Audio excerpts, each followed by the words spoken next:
चलिए बस फिर शुरू कर लेता हूँ। नमस्कार, मैं हूँ आलोक मोहन नायक और चू चू की गप्पों में आज आप सब लोगों का स्वागत करता हूँ। आज का जो विशेष कार्यक्रम है उसका जो विषय है कि होली की मस्ती हम कैसे करें। सुनने में त्योहार अजीब सा लगता है, ये विषय अलग लगता है कि जो त्योहार ही मस्ती का है, मौज मस्ती का है, उसमें ये विषय क्यों होना चाहिए कि हम उसको मस्ती से कैसे मनाएं। जो चीज अपने आप में ही मस्ती है वाली चीज है, मौज वाली चीज है, अपनेपन और आत्मीयता की चीज है, उसमें इस विषय पर चर्चा होना ही अपने आप को अलग करता है। लेकिन पिछले कुछ दिनों से हम देख रहे हैं कि होली जैसी त्योहार भी हमारे अंदर एक अलग तरह का तनाव पैदा करते हैं। हमें लगता है कि होली खेलना चाहिए, तो हमें लगता है होली खेलेंगे तो जो रंगों की मिलावट है वो कहीं स्किन प्रॉब्लम करेगी, कहीं रैशेस आएंगे, दूसरी तरह की दिक्कतें करेगी। अगर हम बाजार की कोई चीज लाकर खाते हैं तो हमें एक परेशानी है, उसकी मिलावट और उसकी दूसरी चीजों ने एक समस्या क्रिएट कर दी, हमें लगता है कि बीमार ना हो जाए। बाहर निकलते हैं तो एक तनाव है, कहीं दंगा फसाद ना हो जाए, झगड़ा ना हो जाए। तो इन तमाम चीजों ने होली जैसे त्योहार को भी हमारे लिए अंदर एक तनाव पैदा कर दिया है। और हम इस बात को लेकर आज शो कर रहे हैं, चर्चा कर रहे हैं कि होली जैसा विषय हमारे सामने है, मौज मस्ती जैसा त्योहार है, उसको हम कैसे बहुत अच्छे से मनाएं। इसमें चर्चा करने के लिए हमारे साथ आशुतोष पाठक जी हैं। आप क्यूबाई चैनल के एडिटर इन चीफ हैं और पिछले कई सालों से आप पत्रकारिता करते रहे हैं, मेरे साथी रहे हैं और एक वरिष्ठ पत्रकार हैं, देश का जाना माना नाम है। हमारे साथ अनिल सोनी जी हैं जो आप इमर्सन के हैं, ऑपरेशंस हेड हैं। हमारे साथ रूबी शुक्ला जी हैं जो मैं उनकी कंपनी का बहुत अच्छे से नाम नहीं ले पाता हूँ, उसकी वो प्रोग्राम डायरेक्टर है, एक आईटी कंपनी है, उसका सही शब्द का इस्तेमाल मैं नहीं कर पाता हूँ। कुछ ही देर में कुछ और भी साथी हैं जो हमारे साथ हमें ज्वाइन करेंगे, तो उनका परिचय मैं आपको देता जाऊंगा। मैं अपनी बात अनिल सोनी जी से शुरुआत करता हूं, क्योंकि अनिल सोनी का एक परिचय भी है कि भले पेशे से इंजीनियर है, उन्होंने पूरी दुनिया घूमी है, लेकिन वे बहुत पारंपरिक व्यक्ति हैं, अपनी परंपराएं आज भी अपने साथ जिंदा रखते हैं। तो अनिल, मैं पहला सवाल आपसे, जो आप बोलना चाहेंगे वो आप बोलिएगा, लेकिन मेरा पहला सवाल आपसे है कि वो गांव की होली जो आप लगातार मनाते रहे हैं और आप बहुत पहले से तक जाते रहे हैं, इस बीच हमें पारुल चौधरी जी ने ज्वाइन किया है, आप एम्स में काम करती हैं और हमारे साथ बातचीत करेंगी। तो अनिल सोनी जी, आप बताइए कि जो पहले की होली जो आप गांव में मनाते रहे हैं, अभी भी आप, हमने सुना है कि हर बार आप गांव जाते हैं अपनी होली मनाने, तो किस तरह की होली होती थी पहले, उसको जरा याद करिएगा, फिर अपन अगला विषय, अगली चर्चा करेंगे। अनिल जी। देखिए, मैं अपने बचपन को याद करना चाहूंगा यहाँ पर। मुझे याद है कि होली के 10-12 दिन पहले हम लोग जंगल में जाते थे। पलाश के फूल, केसू बोलते हैं बुंदेलखंड में, उन फूलों को लेके आते थे। घड़े में वो फूल डाले जाते थे। 7-8 दिन वो उसमें पड़े रहते थे, उसको उबालते थे बाद में। तब उसका कुछ गुलाबी कुछ बसंती रंग का रंग बनता था। सेमल के फूल लेके आते थे, उनके पराग से लाल रंग बनता था। तो सबसे पहले तो होली की शुरुआत जो 8-10 दिन पहले से होती थी, और हम लोगों में बहुत उत्साह होता था कि अभी जाके फूल लेके आना है जंगल से। तो वो लेके आते थे, जो नैसर्गिक रंग है वो बनते थे। इसके अलावा मैं ये देखता था कि जब होली का दिन आता था तो गांव के किसी विशिष्ट व्यक्ति को कोई स्वांग रच दिया जाता था, कभी स्त्री बना दिया जाता था, कभी कुछ और बना दिया जाता था। पूरी टीम उनके साथ चलती थी और फाग गाई जाती थी। तो मुझे ऐसा लगता था कि ये जो हुआ करता था उन दिनों, अब वो स्वरूप तो नहीं बचा। तो वो सारी चीजें इसलिए थी कि मुझे ऐसा लगता है कि जो मेरे बड़े थे या हमारे जो बड़े थे, उन्होंने इन्वेस्ट किया हमारे ऊपर।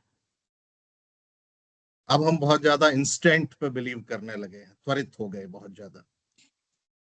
तो शायद वो चीजें हम पर समय नहीं दिया गया, या हम अपनी संतानों को वो समय नहीं दे पाए, इसलिए ये स्वरूप बदलते हुए दिखाई देने लगे।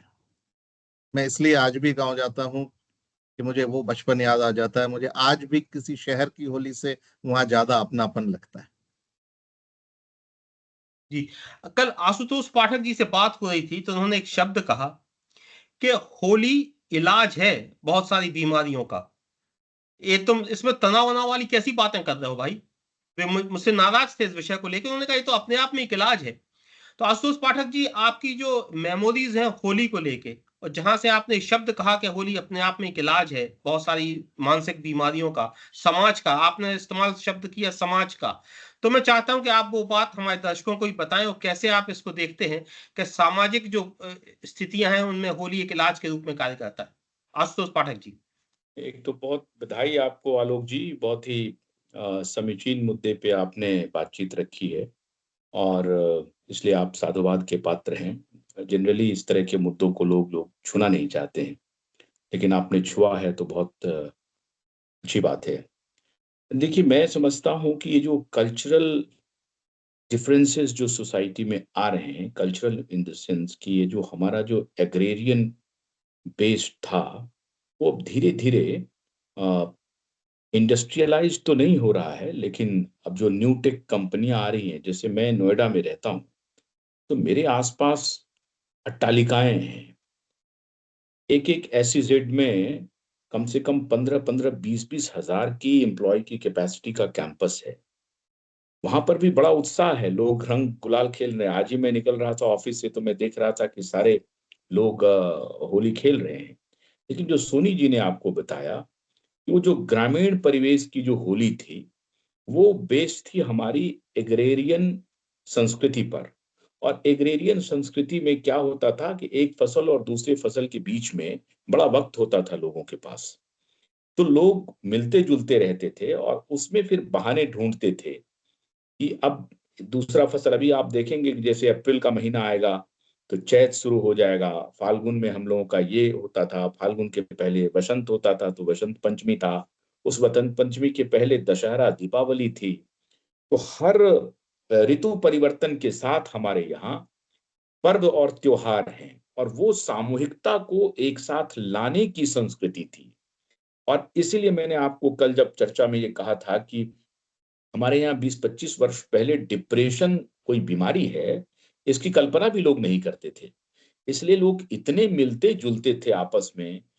आप देखिए कि फ्यूनेरल में, अब तो हालाँकि शहरों में भी लोग जाते हैं, लेकिन गाँव में तो पूरी अपनी जात बिरादरी के लोग जाते थे, गाँव के लोग जाते थे और श्मशान घाट तक आपको सैकड़ों, हज़ारों लोग मिल जाते थे।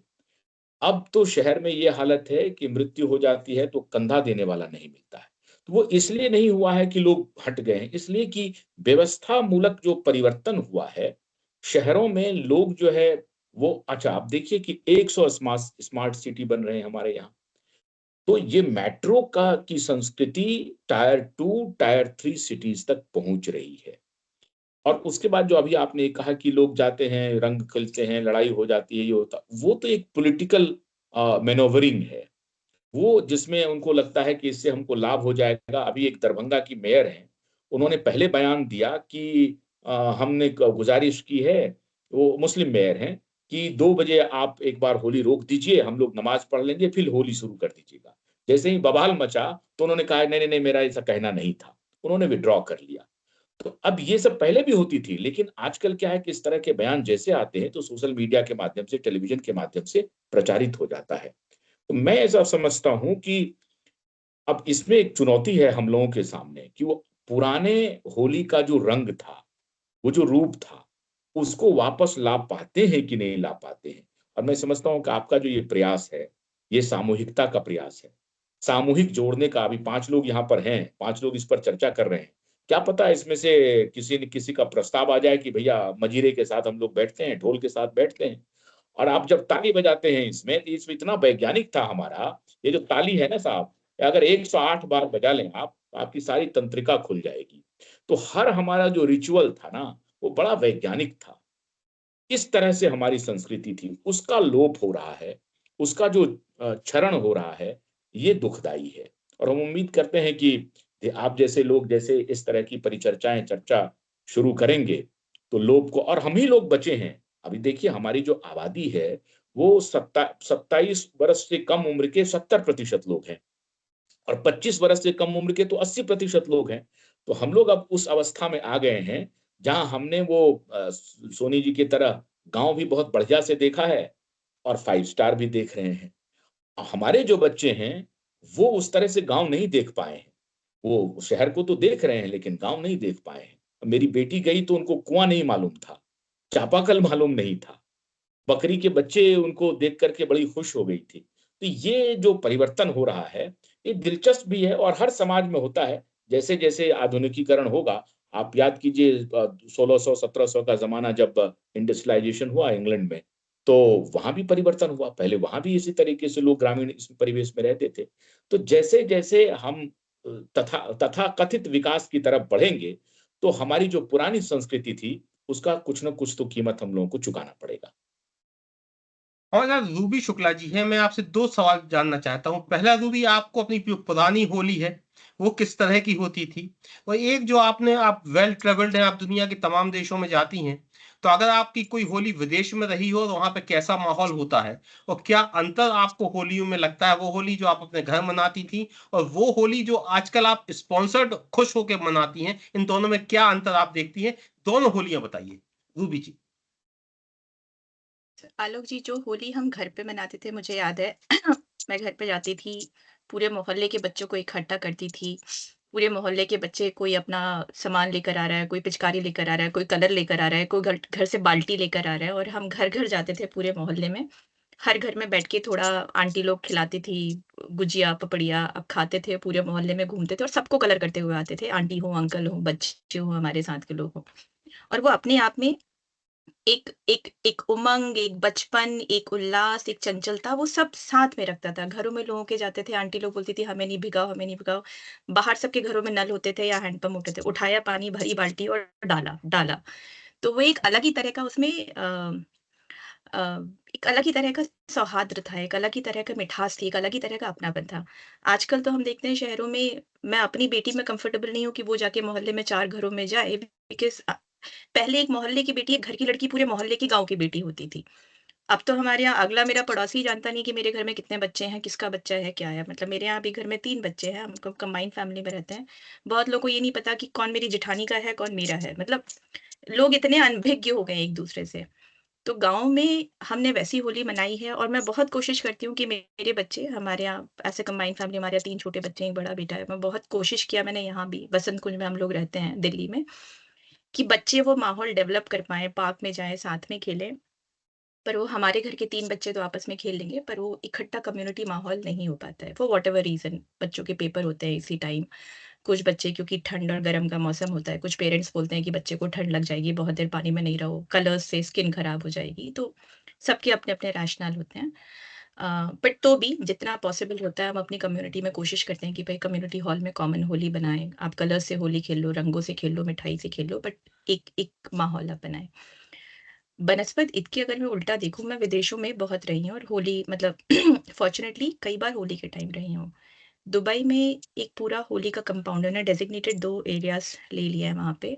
वहाँ पे जब चोरी होती है, पूरा हिंदुस्तानी माहौल वहाँ पे, मतलब दुबई में बहुत इंडियंस हैं। वो सारे के सारे उस जगह जाते हैं होली वाले दिन और इतना होली गाने बजेंगे, वो स्पॉन्सर्ड होली बोल लें या एक कम्युनिटी फीलिंग बोल लें, कि बाहर रह के आपको भारतीयता बड़ी याद आती है।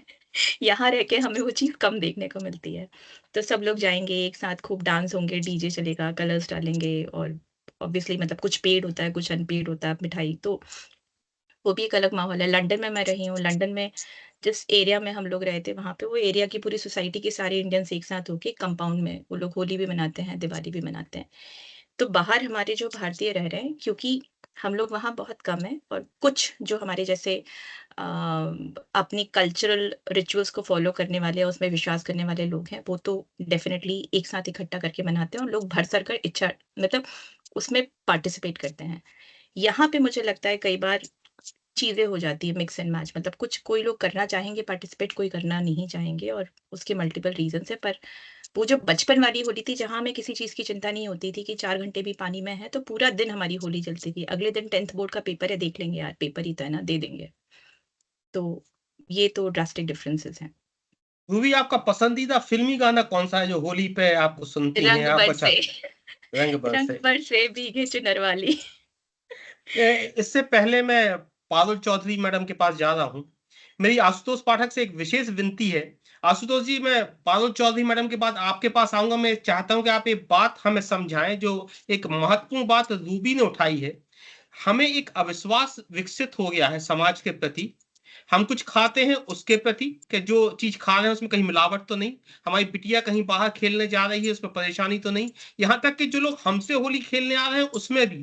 तो एक जो अविश्वास समाज में घुला है, इसका क्या असर समाज पे आया है? मैं आशुतोष पाठक जी के पास जाऊंगा इस बात को समझने के लिए, क्योंकि वे पत्रकार हैं और इस सारी समाज को करीब से देखते हैं। और दूसरी बात, पूरे पैनलिस्ट को अपन को दबाव बनाना है अनिल सोनी जी पे, इस प्रोग्राम को खत्म होने के पहले एक बुंदेली फाग, एक बुंदेली गाना अपन लोगों को सुनाकर जाएंगे। तो अब मैं पारुल चौधरी मैडम के पास जाता हूं और आपसे पूछना चाहूंगा कि पुरानी होली आप कैसे खेलती थी और आजकल होली आप कैसे खेलती हैं, और मजा क्या? जो मेन सवाल है, जो पुरानी होली आप खेलती थी उसमें जितना मजा आता था, उतना ही मजा क्या आज जो होली आप खेल रही हैं कॉलोनीज में या परिवार के साथ, उसमें आ रहा है? दोनों सवाल बताइएगा पारुल मैडम। आपका माइक पारुल मैडम म्यूट है।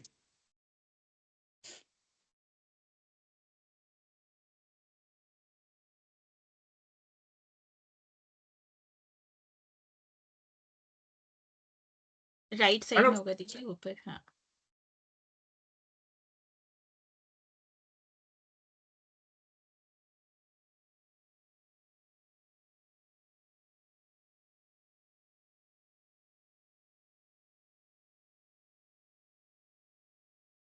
सामने में है।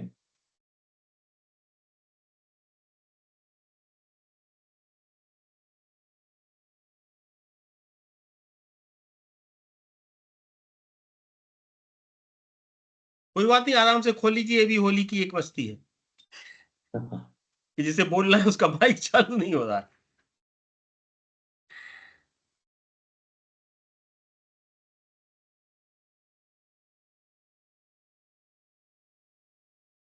तब तक अगर जा रहा हो तो आपने जो हमसे कहा था, तो मैं करूं टिप्पणी, अगर आपकी इजाजत हो तो। पारुल मैडम आपको मिला माइक? जहां कैमरा है उसी के बाजू में माइक होगा।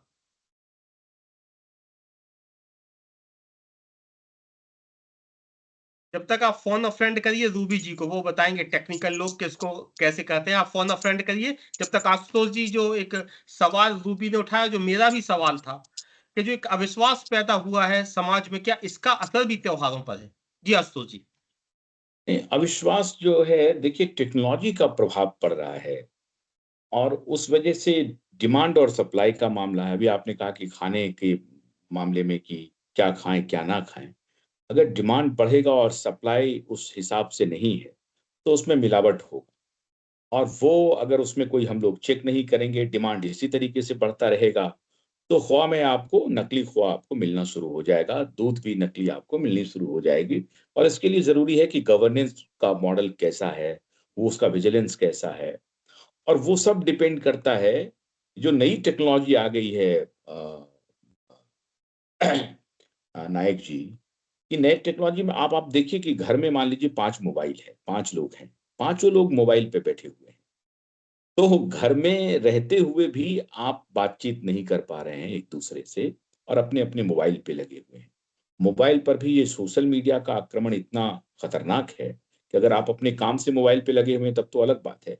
लेकिन सोशल मीडिया का एक ऐसा खतरनाक है कि आप अपने मोबाइल सेट पे अपने फ़ेसबुक के माध्यम से दूसरों से तो बात कर रहे हैं, लेकिन अपने घर में दूर हो रहे हैं। तो ये परेशानी हो रही है। व्हाट्सएप पे आजकल इन्विटेशन का चलन हो गया है। बहुत लोगों ने कहा कि व्हाट्सएप करिए, लेकिन फ़ोन जब तक आप नहीं करेंगे मैं आपके यहाँ नहीं जाऊँगा, आप बुलाएँगे तो। तो ये जो टेक्नोलॉजी का इंटरवेंशन जैसे-जैसे हमारी ज़िंदगी में बढ़ेगा, तो इस तरह की इस तरह की समस्या अपने को देखने को मिलेंगी।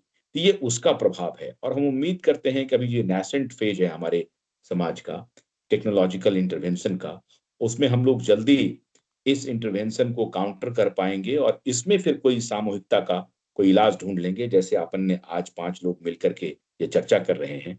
तो यही तरीका, इसी टेक्नोलॉजी का ये जो बेटर यूज़ है, वो ये है कि हम 5 लोग एक साथ जुड़ सकते हैं। और पहले आप टेलीविज़न में ये बातें देखते थे, लेकिन ये टेक्नोलॉजी आई और हमारे पास सॉफ्टवेयर है, जिसके ज़रिए हम 5 लोग जुड़ गए। तो फिज़िकल प्रेज़ेंस ना भी हो, लेकिन वर्चुअली हम लोग जुड़ सकते हैं। तो ये हमारे पास चुनौती है कि टेक्नोलॉजी का हम लोग कैसे अपने बेनिफिट के लिए, सामूहिकता के लिए, समाज की सामूहिकता को बनाए रखने के लिए अपने सेल्फ को भी बनाए रखने के लिए, अपनी प्राइवेसी को मेंटेन करते हुए सामूहिकता में कैसे जुड़ जाएं, उसका अगर बेहतर इस्तेमाल करना हम लोग सीख लेंगे तो बहुत बढ़िया होगा। हर दिन होली मना अनिल जी, सकते हैं। इस विषय को थोड़ा आप एक्सपेंड करिए। जो मैं जानना चाह रहा था कि रूबी ने जो एक मौलिक सवाल उठाया अविश्वास समाज में, कि आज हम अपनी बेटी को अलाउ नहीं कर सकते को जाके बाहर खेले, या किसी लोगों के साथ हम जाके होली खेलें। यानी आज जो है एक अलग तरह की एक मानसिक विकृति जो हम लोगों में देखते हैं। इस बारे में जो बात हम अविश्वास की करना चाहते हैं कि समाज में जो अविश्वास है उसने क्या हमारे अंदर का मजा खत्म किया है। हमें इस विषय को आपसे भी जानना चाह रहे हैं। अविश्वास का जो मूल सवाल था, क्या उस समाज में रिश्तों में अविश्वास पैदा हुआ है, क्या इसने मजा खत्म किया है होली का?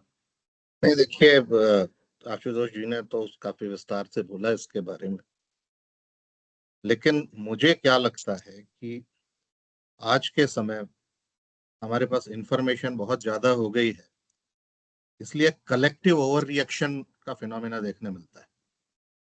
हम सारे के सारे लोग जो हैं वो इतना ज्यादा ओवर रिएक्ट करने लगे हैं कि ऐसी चीजें स्वाभाविक रूप से फिर हमारे मन में आने लगती हैं।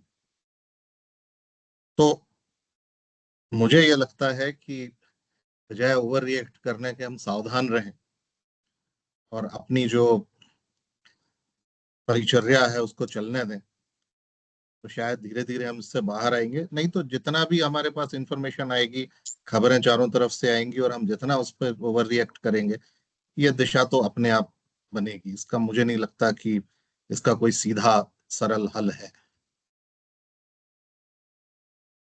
पारुल मैडम, आपका माइक चालू हो पाया क्या? नहीं, वो पता नहीं क्या चलिए, प्रॉब्लम आ रहा है। Audio settings built in mic आपको है पर अलाउ ऑडियो करना पड़ेगा। अलाउ वीडियो, अलाउ ऑडियो आपने कर दिया होगा मेरे ख्याल से, तो आ रहा होगा। अब उसके बाद अनम्यूट करिए आप। ऐसा तो नहीं है कि जो होस्ट हैं उनको अनम्यूट अनम्यूट करना पड़ेगा। आप अनम्यूट करिए आलोक। हाँ, ये जो ऊपर आपके माइक तरफ आपके पास दिखा रहा है, आपने ये जो मैकबुक एयर स्पीकर्स उसके ऊपर जो माइक कैमरे के बगल में जो है उसको क्लिक कर रहा है, नहीं हो रहा है? क्लिक करने पे नहीं आ रहा है। स्ट्रेंज है।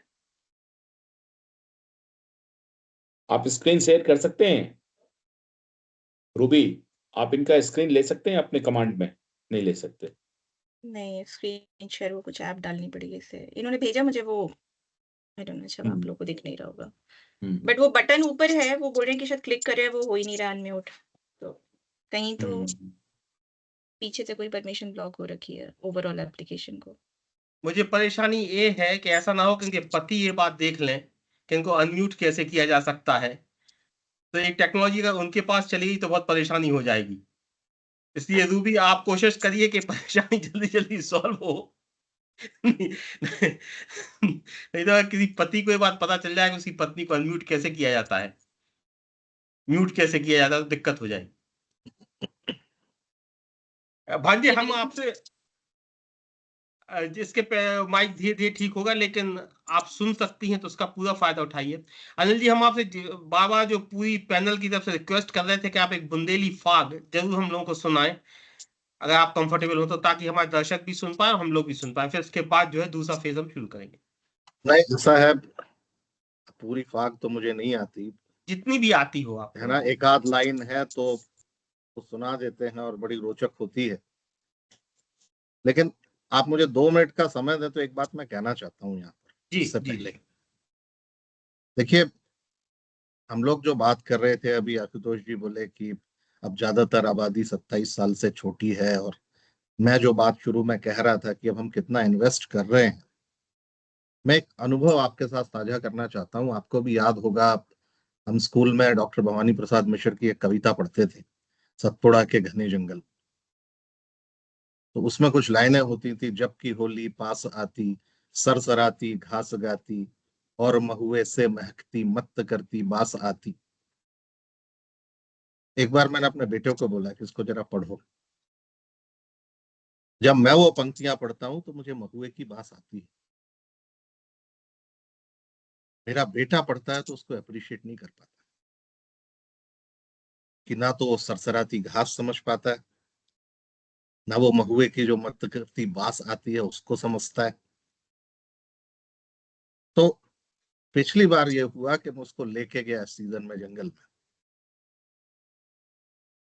तो कहीं ना कहीं मुझे सचमुच ऐसा लगता है कि हम पर जो इन्वेस्ट किया गया है वो हमने अपने बच्चों पर नहीं किया, और कुछ परेशानियां तो उसके कारण भी।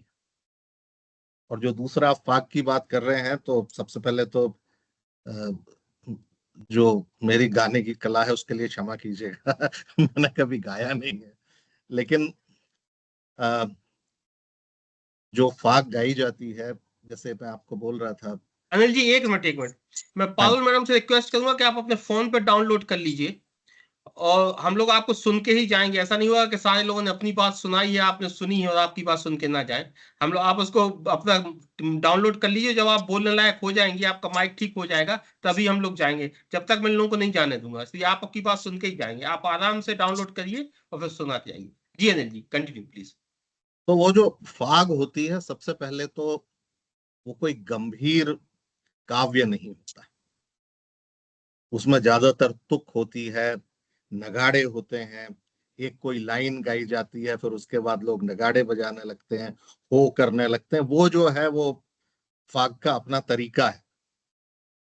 तो जैसा मैं आपको पहले बता रहा था कि सामान्य तौर पे ये होता है कि किसी गांव के किसी वरिष्ठ विशिष्ट व्यक्ति को किसी स्वांग को उनके ऊपर पहना के और चलते हैं, तो सामान्य तौर पे वो स्त्री रूप में रख के और उनको पूरे गांव में घुमाया जाता है। तो एक फाग गाई जाती है ऐसे सिचुएशन के लिए। अरे आस पास चौरैया बैदई, बीच में दोना राई को, और ऐसो भेस लुगाई को। और फिर उसके बाद वो नगाड़े बजना शुरू होते हैं। तो अब वो मुझे नहीं आता, लेकिन है वो एक, उस माहौल में वो बहुत अद्भुत लगता है, बहुत आनंद आता है उसको देख के। ऐसे आखिरी दौर की जब हम शुरुआत कर रहे हैं, तो फिर आशुतोष जी पत्रकार हैं, तो मैं बार बार कोशिश करता हूँ कि उनसे ज्यादा से ज्यादा बातें पूछ सकूं। आखिरी दौर की जब शुरुआत करें आशुतोष जी, तो मैं दो चीजें आपसे जानना चाहता हूँ। पहला कि एक अच्छी होली की तरफ हम कैसे समाज जाए, और दूसरा, क्या हमारे भीतर इनटॉलरेंस खत्म हो रहा है, कम हो रहा है, डिप्रेशन की वजह से, शहर की वजह से, अकेले परिवार होने की वजह से? बहुत सारे सवाल होते हैं। क्योंकि जिस तरह से सोनी जी ने बताया कि पहले जो एक मजाक थी, अब मजाक हम सहन नहीं कर पाते हैं, दोस्तों में भी मजाक नहीं कर पाते। वो एक शेर भी है कि मेरे पुराने दोस्त मुझसे एहतराम मांगते हैं, माने मेरे पुराने दोस्त मुझसे इज्जत मांगते हैं, मैं किससे जाकर मजाक करूं? तो आशुतोष जी, क्या इंटॉलरेंस की कमी भी होली के मजे को कम कर रही है? और दूसरा, एक अच्छी होली की तरफ वो कैसे जाए? जी आशुतोष जी। ये पिछला 200-300 वर्ष जो रहा ना, उसमें हम लोग परेशान हुए हैं। पहले, बहुत पहले तो ऐसी स्थिति नहीं थी। 200-300 वर्ष का जो फॉलआउट है, वो अभी 77 वर्ष में नहीं हो पाएगा पूरा। तो ये तो अभी देखिए, अभी हमारी जद्दोजहद थी कि गरीबी के, बीपीएल के रेखा से 50 करोड़ आबादी को बाहर निकालना। तो और अभी हम लोग क्या हो रहे हैं, बहुत सारा, अभी आप देखिए, जब हम लोग शहर आए थे, तो मुझे याद है कि बिस्किट और दूध पी करके कई शाम हम लोगों ने गुजारे थे जेएनयू में। और अब धीरे-धीरे आपकी समृद्धि बढ़ी है, आपके स्टाइल बढ़े हैं, रहन-सहन का सब कुछ बढ़ा है। तो एक वर्ग है जो आर्थिक रूप से समृद्ध तो हुआ है, लेकिन इसमें वही जो फाग की जो खुशबू है, वो जाती रही है, जो आप कह रहे हैं। तो पहले भी मैंने कहा कि उस समृद्धि में उस पूरे आचरण को वापस लाना पड़ेगा, एक है। और दूसरी बात आपने क्या कही? एक सवाल आपने पूछा, मैं भूल दूसरा गया। हम पूछ रहे थे कि जो टॉलरेंस खत्म हुआ है मजाक हाँ, का। टॉलरेंस, हाँ, टॉलरेंस वो इस टेक्नोलॉजी का, वो सामाजिक परिप्रेक्ष्य जो है, परिवेश जो है, उसका इम्पैक्ट है। हम लोग सब भाग-दौड़ में लगे हुए हैं। अब देखिए, मेट्रो हो गया, बुलेट ट्रेन आ रहा है। मैंने देखा है, टॉलरेंस तो ये छोड़िए साहब, आप फ्लाइट पकड़ने के लिए आप जो क्यू में होते हैं, वहाँ आप इंटॉलरेंट हो जाते हैं। जबकि आपकी टोटल यात्रा जो है, उसकी अवधि बहुत कम हो गई है। लेकिन आप अगले 1 घंटे में आपको फ्लाइट पकड़ना है और क्यू में आप वेट कर रहे हैं, तो बड़ा इंटॉलरेंट हो जाते हैं और डेस्परेट हो जाते हैं कि मेरी बारी कब आ जाए और मैं अंदर कैसे चेक इन कर लूँ। तो ये टेक्नोलॉजिकल इंटरवेंशन हमें इंटॉलरेंट बना रहा है। इसके साथ कोप अप करने में हमें थोड़ा-सा वक़्त लगेगा, लेकिन हम लोग ठीक हो जाएँगे, मैच्योर हो जाएँगे।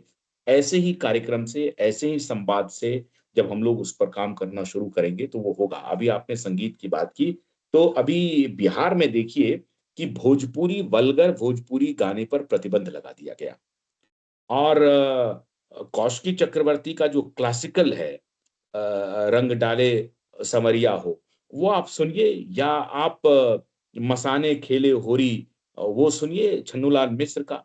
तो ठुमरी सुनिए आप, वो गज़ल सुनिए आप, जिसमें होली की बहुत और अलग-अलग बुंदेलखंडी हो या बिहारी हो या साउथ इंडिया की हो, हर भाषा में बहुत शानदार संगीत उपलब्ध है होली पे। आप उसका मज़ा ले सकते हैं। आप कौशिकी चक्रवर्ती को सुन सकते हैं, राहुल देशपांडे को सुन सकते हैं। ऐसे क्लासिकल सिंगर्स हैं, उनको सुनिए। एक और ये फ़िल्म का इतना प्रभाव है, रंग बरसे इतना हो गया है, ये भी बहुत माथा खाया है। यही हुआ अमिताभ बच्चन का वो रंग बरसे शुरू हो जाता है। तो मैं तो अपने दर्शकों से और अपने सभी लोगों से बोलता हूँ कि आप अपने टेस्ट को थोड़ा बढ़ाइए। मजरू सुल्तानपुरी करते थे कि चोली के पीछे क्या है, मैं गाना नहीं लिखूँगा भैया। मैं लिखूँगा कि पापा कहते हैं बड़ा नाम करेगा, इससे नीचे मैं नहीं गा सकता हूँ। तो रुचि टेस्ट बढ़ाना भी हमारी ज़िम्मेदारी है समाज में। लोगों को बताएँ कि आप अपनी रुचि कैसे बढ़ाएँगे। लोगों ने सुना ही नहीं है। अच्छे क्लासिकल गीत, अच्छी ठुमरी, अच्छी कव्वाली अगर आप सुनेंगे तो बहुत आनंद आएगा और तब शायद ये रंग बरसे से आप बाहर निकल जाएँगे।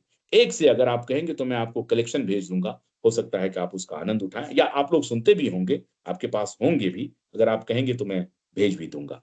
तो टेस्ट बदलना चाहिए, टॉलरेंस बढ़ाना, ये इस कार्यक्रम के माध्यम से ऐसे प्रयास से हमारा टॉलरेंस बढ़ेगा और आशावादी होना चाहिए। नेगेटिव होकर के तो डिप्रेशन में चले जाएँगे। रूबी, दूसरे आखिरी दौर का आखिरी सवाल, कैसी होली आप सोचती हैं कि अच्छी होगी? अच्छी होली कैसे आप कल्पना करती हैं कि ऐसी होली अच्छी होनी चाहिए? और किसके साथ आप खेलना चाहेंगी दोनों?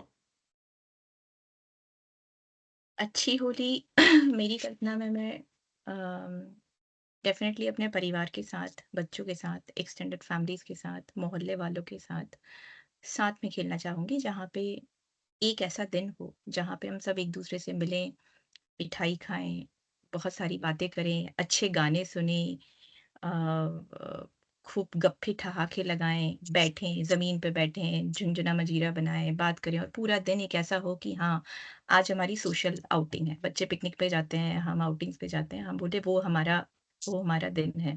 अच्छा पकवान खाएँ।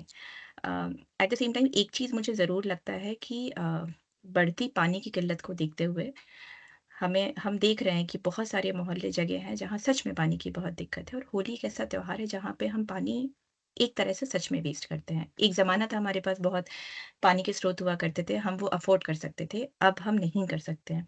तो कुछ जगह जहाँ पानी है लोग टैंकर बुला के ही होली खेल लेते हैं, बनस्पत दूसरी जगह लोग पानी पीने के लिए, नहाने के लिए तरसते हैं। तो मुझे ऐसा लगता है कि हमें पानी कम से कम उपयोग करना चाहिए क्योंकि जो भी है वो हमारा हमारा संसाधन है, हम उसे बचा के रखें। तो पानी के बजाय हम ड्राई होली खेलें, फूलों से होली खेलें, जो अनिल जी ने बताया जो अ, हम तो हिस्टोरिकली सच में फूलों से होली खेलते आए हैं, वो खाएँ, एक-दूसरे से बातें करें। अ, बच्चे आपस में अपना सांस्कृतिक कार्यक्रम, नाचना, गाना, बजाना जो करना चाहें वो करें। तो हम बहुत एक उसको एक सौहार्दपूर्ण माहौल में बैठ के उसको कम्युनिटी इवेंट बनाएँ जिसको हम हमेशा सालों भर हम वेट करें कि हाँ, होली के दिन हम सबसे मिलेंगे, हम सबसे बातें करेंगे। और हम एक एक उसको एक अ अपने लिए मतलब जिसको कहते हैं ना डिप्रेशन की शिकायत हो या अकेलेपन की शिकायत हो, वो एक दिन हमारा अपना हो जहाँ हम खुल के सबसे मिल रहे हैं और हम खुल के अपना अपना इंटरनल व्यक्तित्व सबके सामने लाके हम वो हैं, हम वो दिखा रहे हैं जो हम हैं। क्योंकि अदरवाइज़ तो हम मास्क के पीछे छुपे हुए थे कि जी भई मैं highly educated so and so, मैं ये हूँ, मैं वो हूँ। हम उस दिन सच में बच्चे बने और अपने अंदर का बच्चा बाहर लेकर आए। तो मैं ऐसी होली की कल्पना करूँगी। अनिल जी, किस तरह की होली खेलना चाहते हैं आप? देखिए, सबसे पहले तो मैं होली खेलना चाहता हूँ, उसके बाद इसकी बात करते हैं कि कि किस तरह की होली खेलना चाहते हैं। और जैसा रूबी बता रही थी, देखिए ये एक सामूहिक पर्व है, तो समूह के बगैर तो मैं नहीं चाहूंगा कि बहुत छोटे से दायरे के अंदर होली खेली जाए। मैं सचमुच एक बड़े दायरे के बीच में वो होली खेलना चाहता हूँ और पूरा प्रयास भी करता हूँ कि उस बड़े दायरे में होली खेलूं। मैं इससे पहले कि आज का कार्यक्रम खत्म करूं, मैं पारुल मैडम के लिए एक विशेष घटना सुनाना चाहता हूं। ये घटना मुझे बहुत प्रिय है। बहुत ही इमोशनल है और मेरी जिंदगी की सबसे महत्वपूर्ण घटनाओं में से मैं इस घटना को मानता हूँ। बहुत 4-5 दोस्तों ने बहुत बचपन में एक बैंड बनाया, उस बैंड का नाम भूल गया हूँ, और वो धीरे-धीरे करता हुआ 6 दोस्तों ने बनाया था, वो अमेरिका का सबसे फेमस बैंड बना। वो लोग एक कार्यक्रम देने के लिए न्यूयॉर्क आए। जब न्यूयॉर्क आए तो उन्हें कहा गया कि अगर आपने मार्टिन लूथर किंग पर गाना गाया, तो हम आपको गोली मार देंगे। तो उस बैंड वाले लोगों ने जाके पुलिस कमिश्नर को बताया न्यूयॉर्क के कि हमारी ये धमकी आई है कि अगर हमने मार्टिन लूथर किंग पर गाना गाया तो हमको गोली मार देंगे। तो कमिश्नर ने कहा कि आप लोग इतना बड़ा बैंड है, इतने सारे लोग आपको सुनने आएंगे, हम कैसे आपकी सुरक्षा सुनिश्चित करें, एक गाना मत गाइए। तो उन्होंने कहा नहीं, हम गाना तो गाएंगे। फिर दूसरे दिन उनकी जयंती थी मार्टिन लूथर किंग की, तो उनको वो फिर से वो गाना गाना था। तो फिर वो धमकी आई कि कल हमने तुम्हें गाना गाने दिया, लेकिन आज गाओगे तो हम गोली मार देंगे। तो बात चल रही थी, तो एक उसी बैंड की एक विशेषता ये थी कि वो 6 दोस्त थे जिन्होंने बैंड बनाया, इतना फेमस बैंड बना। लेकिन उन 6 दोस्तों में एक ऐसा व्यक्ति था जो सिर्फ गिटार बजाता था, और ये माना जाता था कि पूरे बैंड में इसका कोई योगदान नहीं है। जब इनकम बढ़ी, धन बढ़ा, पैसा बढ़ा, फेम बढ़ी, तो उन तमाम दोस्तों को ये बात लगने लगी कि हम बैंड 6 लोगों की बजाय अगर 5 लोगों का कर लें, 6 मिलियंस मिलते हैं तो हमें 1-1 मिलियन मिलता है। अगर हम 5 दोस्त हो जाएंगे तो हमें 1 मिलियन प्लस 1.20 मिलियन मिलेगा। तो उन लोगों में हमेशा एक बहस चलती रहती थी कि अपने एक दोस्त जो कि सिर्फ गिटार बजाता है और उतना इंपॉर्टेंट नहीं, उसे इस बैंड में से कम कर दें। लेकिन जो उनका लीडर था वो कहता था नहीं, ये हमारे बचपन से हमारे साथ है, उसको रखो। तो दूसरे दिन वो फिर बहस हुई कि गोली मार देंगे और उस पर गाना नहीं होना चाहिए। लेकिन जो लीडर था, जो सिंगर था, उसने कहा नहीं, मैं तो गाना गाऊंगा।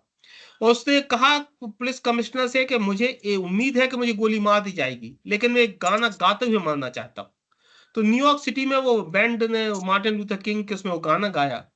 उसने आंख बंद करके गाना गाया क्योंकि उसको लग रहा था गोली कोई ना कोई मार ही देगा।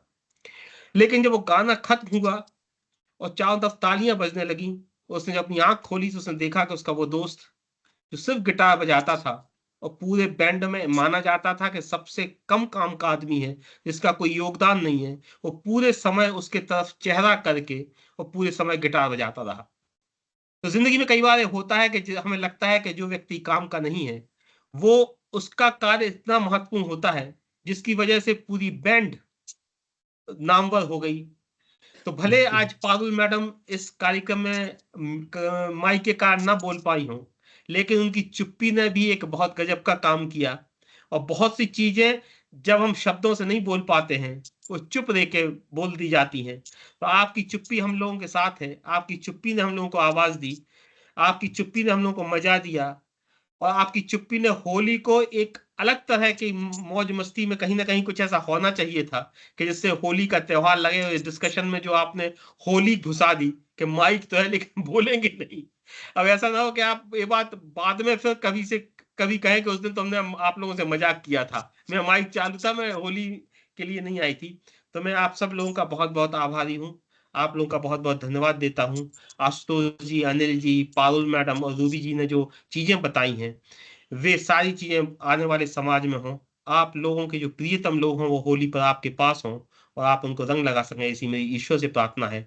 बहुत बहुत धन्यवाद, बहुत बहुत शुभकामनाएं, होली की बधाई। थैंक यू, आप सबको भी होली की शुभकामनाएं। Thank you very much. Thank you. धन्यवाद। Thank you.